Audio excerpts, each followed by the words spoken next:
Newswatch starts now. Good evening. If you've never heard of the term funicular, well, then you're about to. The funicular. Mayors from across the province met with the government officials to discuss the future of Alberta. At the top of the agenda was the Energy East pipeline. Go East!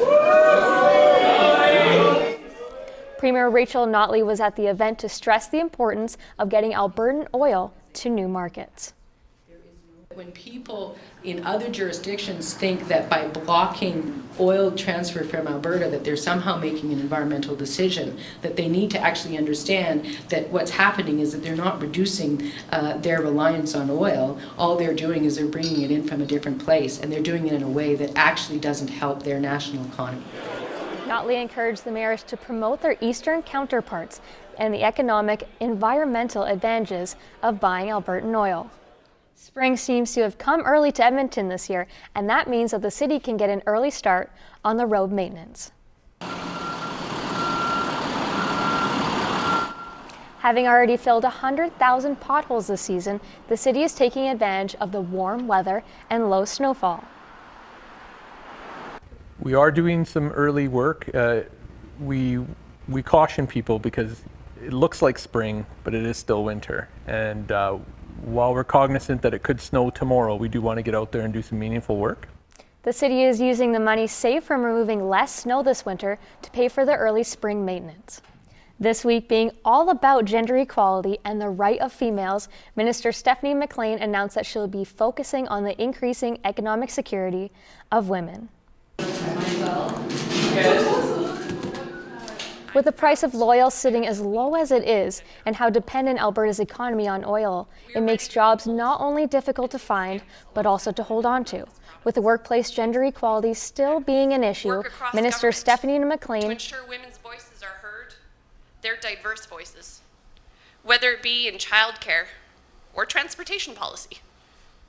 This government The Women Building Future Society will continue promoting women in the trades and teaching the required skills for the jobs. If you're looking to joining the program, you can visit womenbuildingfutures.com. This warm weather we've been having makes me just want to kick up my heels and hang out on a patio on White Ave. Absolutely. I mean, I've been driving around with my windows down, the sunroof open, but Randy Marie Adams will tell you more about your weather forecast. Brian, With March being Nutrition Month, we take a look at how students struggle to get proper nutrition while in school. A dietitian shares some tips on how to incorporate healthy habits into your students' busy life. Sydney Peach reports. The ACAC League. And the basketball team is headed out to nationals next weekend. That's right, the boys.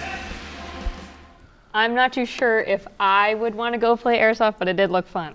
Yeah, I think it looks a little bit too painful for me. I've done paintball, but it's a whole nother league. It does hurt if you get hit in a certain specific area, but for the most part, I just had an amazing time, and I can't wait to get back. All right, thanks, Ben. All right, stay tuned, and we'll be right back after the break. Coming up on... Service dogs can be important to managing a person's well-being. The Hope Heals Institute trains service dogs for people with PTSD, anxiety, and other health concerns. We met up with the charity to volunteer. Brian, so apparently there was a celebrity chef on campus this week? Yeah, I heard about that too. In addition to that, we also had a few people from our own station try out those new puzzle escape rooms. Our own Steve Watkins has that and more in this week's entertainment. Brian and Chelsey, back to you. So out of those escape rooms, I think I'd really like to try out that Back to the Future room. Yeah, the Back to the Future would be cool, but I am not coming to the horror one. Yeah, I've done them before at that Breakout place down on 170th Street. And we were strapped in, the four of us, with our backs to each other, and we had boxes that we had to swap, and it was pretty intense there for a while. That sounds stressful. Well, that's been your episode of NAIT Newswatch. Thanks for joining us, guys.